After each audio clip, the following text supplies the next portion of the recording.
ഇത് മാസ് മോട്ടോഴ്സിൽ നിന്നാണ് ഹോണ്ടയുടെ ആക്റ്റീവ 60 ആണ് വണ്ടി നമ്മൾ ജനറൽ സർവീസായിട്ട് വർക്കിന് ആയിട്ടുണ്ട്.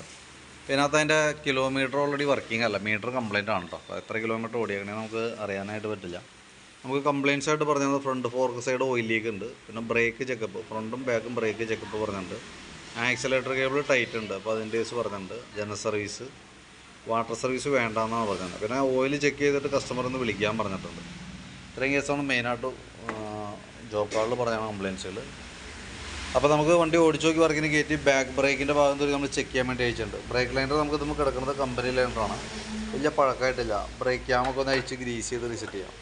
ബ്രേക്കിൻ്റെ ക്യാമൊക്കെ അത്യാവശ്യം തുരുമ്പിട്ട് തുടങ്ങിയായിരുന്നു. അപ്പോൾ ഫുള്ളായിട്ടൊന്ന് ക്ലീൻ ചെയ്തിട്ട് നമുക്കതിൻ്റെ ബ്രേക്ക് ക്യാമ ഒന്ന് അഴിച്ച് ഗ്രീസ് ചെയ്ത് ലൈനർ ക്ലീൻ ചെയ്ത് കയറ്റിയാണ്. പിന്നെ അതേപോലെ ബാക്കിലത്തെ ടയർ കണ്ടീഷൻ നോക്കി. ടയർ ഇത് ഓവർ സൈസാണ്, വലിപ്പം കൂടുതലുള്ള മോഡൽ ടയറാണ് ഇതൊന്നും ടയർ കേട്ടോ. നിലവിൽ ഒരുപാട് വലുപ്പം ബാക്ക് സൈഡ് കൂടുതൽ വരുമ്പോഴത്തേക്കും വണ്ടിക്ക് നമുക്ക് ഒരു പാളൽ ഫീൽ ചെയ്യാൻ സാധ്യതയുണ്ട്. പിന്നെ ഗിയർ ബോക്സിൻ്റെ ഓയിൽ നമുക്ക് ചേഞ്ച് ചെയ്യേണ്ടതായിട്ടുണ്ട്. പിന്നെ അതേപോലെ നമ്മളതിൻ്റെ എയർ ഫിൽറ്റർ ചെക്ക് ചെയ്യാൻ വേണ്ടി അയച്ചാണ്. എയർ ഫിൽറ്റർ പൊടി കയറിയിട്ട് ഫുള്ള് ബ്ലോക്കാണ് കേട്ടോ. നല്ല രീതിയിൽ ബ്ലോക്കായി പോയേക്കാം. വണ്ടി തീരെ വലിയില്ല, അത് മെയിനായിട്ട് ഫിൽറ്ററിൻ്റെ ആണ്. ശരിക്കും നമുക്ക് എയർ ഫിൽറ്ററും ഫ്യൂൽ ഫിൽറ്ററും കൂടി മാറ്റി വിടേണ്ടതാണ്. അതായത് ഫ്യൂൽ പമ്പിൻ്റെ ഫിൽറ്ററും കൂടി മാറ്റേണ്ട ടൈമാണ് കേട്ടോ. ഫ്യൂൽ പമ്പ് എന്ന് പറഞ്ഞാൽ അതിൻ്റെ ഉള്ളിൽ ഒന്നായിട്ടാണ്, അതായിരിക്കണമായിട്ടാണ്. ഫ്യൂൽ പമ്പിൻ്റെയും കൂടി മാറ്റേണ്ടത് അത്യാവശ്യമാണ്. കാരണം പെട്രോളും എയറും കറക്റ്റായിരിക്കണം, എന്നാൽ തന്നെയാണ് വണ്ടിക്ക് കറക്റ്റായിട്ട് പെർഫോമൻസ് കിട്ടുള്ളൂ കേട്ടോ. അപ്പോൾ ഫ്യൂൽ പമ്പിൻ്റെ ഫിൽറ്ററും കൂടി മാറ്റി ഇടുന്ന രീതിയിലുള്ള എസ്റ്റിമേറ്റാണ് ഞാൻ പ്രിപ്പയർ ചെയ്യണം. അതിൻ്റെ ഡീറ്റെയിൽസ് ഞാൻ വാട്സപ്പിൽ തരാം കേട്ടോ. എയർ ഫിൽറ്റർ മാറ്റിയിടണം. ക്ലച്ച് സൈഡ് ക്ലച്ച് ഗ്രീസിങ്ങിനായിട്ട് നമ്മൾ അയച്ചിട്ടുണ്ട്. ക്ലച്ച് ഗ്രീസ് ചെയ്യാൻ വേണ്ടി അഴിക്കുന്ന സമയത്ത് കൂടെ നോക്കുമ്പോൾ ഇവിടെ ചെറുതായിട്ട് ഈ സൈഡ് ഓയിൽ സീൽ ലീക്കായി തുടങ്ങിയിട്ടുണ്ട്. ആരംഭമാണ്, കൈയോടെ നമുക്കത് ചേഞ്ച് ചെയ്തിടാം. പിന്നെ ക്ലച്ചിനകത്തൊക്കെ അത്യാവശ്യം നല്ല രീതിയിൽ പൊടി കാര്യങ്ങളൊക്കെ ഉണ്ട്, അപ്പോൾ അതൊക്കെ ഒന്ന് ക്ലീൻ ചെയ്യണം. കിക്കർ വീലൊന്ന് അഴിച്ച് ഗ്രീസ് ചെയ്യാനുണ്ട്. വേരിയേറ്റർ ബോഡി, ബോസ് ഡ്രൈവ് കാര്യങ്ങൾ നമ്മൾ ചെക്ക് ചെയ്തു. അപ്പോൾ ഇതിന് ഒരല്പം തേയ്മാനം തുടങ്ങിയിട്ടുണ്ട്. നമുക്കിത് ഈ പ്ലാസ്റ്റിക്കിൻ്റെ ഈ ബുഷ് നമുക്ക് എന്തെങ്കിലും മാറ്റിയിടേണ്ടതായിട്ട് വരും കേട്ടോ. കാരണം അത് നല്ല രീതിയിൽ പ്ലേ കാണിച്ചു തുടങ്ങിയിട്ടുണ്ട്. അതേപോലെ തന്നെ ക്ലച്ച് ഫുള്ളായിട്ട് ഗ്രീസ് ചെയ്യണം, കാരണം അതിൻ്റെ ഉള്ളിലൊക്കെ അത്യാവശ്യം തുരുമ്പൊക്കെ ഉണ്ട്. അപ്പോൾ ഫുള്ളായിട്ടൊന്ന് അഴിച്ച് ക്ലീൻ ചെയ്ത് ഗ്രീസ് ചെയ്ത് റീസെറ്റ് ആക്കാം. പിന്നെ അതിൻ്റെ ബെൽറ്റിൻ്റെ കണ്ടീഷൻ നോക്കുമ്പോൾ ബെൽറ്റ് കിടക്കുന്നത് കമ്പനി ബെൽറ്റാണ്, ഹോണ്ടയുടെ ഒറിജിനൽ ബെൽറ്റ് തന്നെയാണ്. പക്ഷേ നമുക്ക് അതിൻ്റെ ഈ സെൻറ്റർ ഭാഗം നോക്കിക്കഴിഞ്ഞാൽ എല്ലാ ലെഗിൻ്റെ ഉള്ളിൽ കൂടെ പൊട്ടൽ വീണിട്ടുണ്ട്, പൊട്ടിയിരിക്കുന്നതാണ് ഇത് കാണുന്നത് കേട്ടോ. അപ്പോൾ ബെൽറ്റ് മാറ്റിയിട്ടില്ലെങ്കിൽ ബെൽറ്റ് പൊട്ടി നമ്മൾ വഴിയിൽപ്പെടും. ആ ഒരു സിറ്റുവേഷനിൽ വണ്ടി ഓടിക്കൊണ്ടിരിക്കണം. പിന്നെ അതേപോലെ തന്നെ ബാക്കിലത്തെ ലേഡീസ് ഫുഡ് റെസ്റ്റ് നിലവിൽ ഒന്നാമത് ഇടിയിട്ട് ചളങ്ങിയിട്ടുണ്ട്.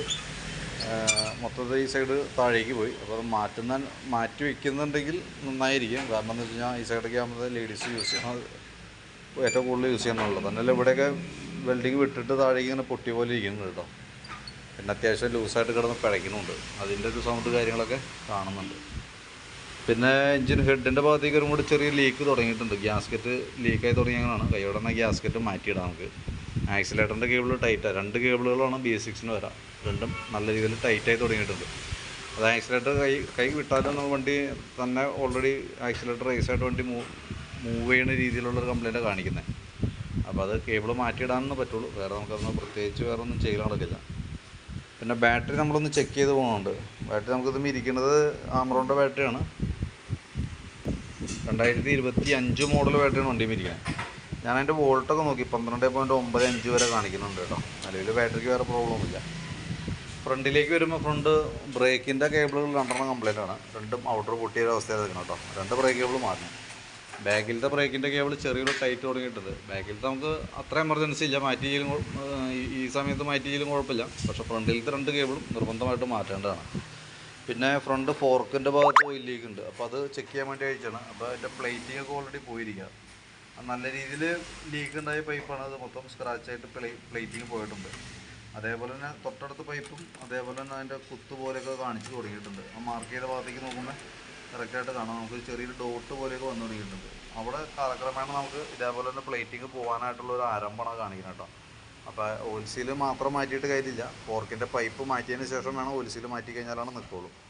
പിന്നെ ഫ്രണ്ടിലത്തെ മിറർ പൊട്ടിയിരിക്കണേ, ലെഫ്റ്റ് സൈഡിലത്തെ ഫ്രണ്ട് ബ്രേക്കിൻ്റെ ലൈനർ നമ്മൾ ചെക്ക് ചെയ്തു. ബ്രേക്ക് ലൈനറൊക്കെ നമുക്ക് അത്യാവശ്യം ഉപയോഗിക്കാനുണ്ട്. അപ്പോൾ ബ്രേക്ക് ക്യാമൊക്കെ ഒന്ന് അഴിച്ച് ഗ്രീസ് ചെയ്ത് റിസെറ്റ് ചെയ്തു.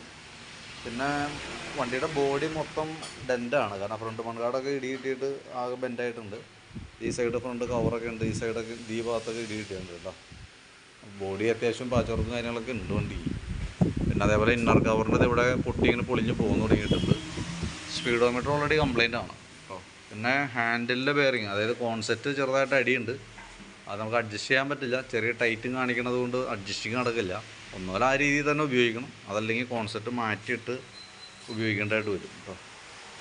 അത് വീഡിയോ കണ്ടുകഴിയുമ്പോൾ നോക്കിയിട്ട് പറഞ്ഞാൽ മതി. ഞാനപ്പോൾ അതനുസരിച്ച് നമുക്ക് ഏതൊക്കെ വർക്കുകളാണ് ചെയ്യേണ്ടതെന്ന് വെച്ചാൽ അതനുസരിച്ച് ചെയ്യാം. ഫ്രണ്ടിലത്തെ ടയറൊക്കെ അത്യാവശ്യം ഉണ്ട്, കുഴപ്പമൊന്നുമില്ല. വീൽ ബെയറിങ്ങൊന്നും വേറെ പറയാത്ത കംപ്ലൈൻറ്റ് ഇല്ല.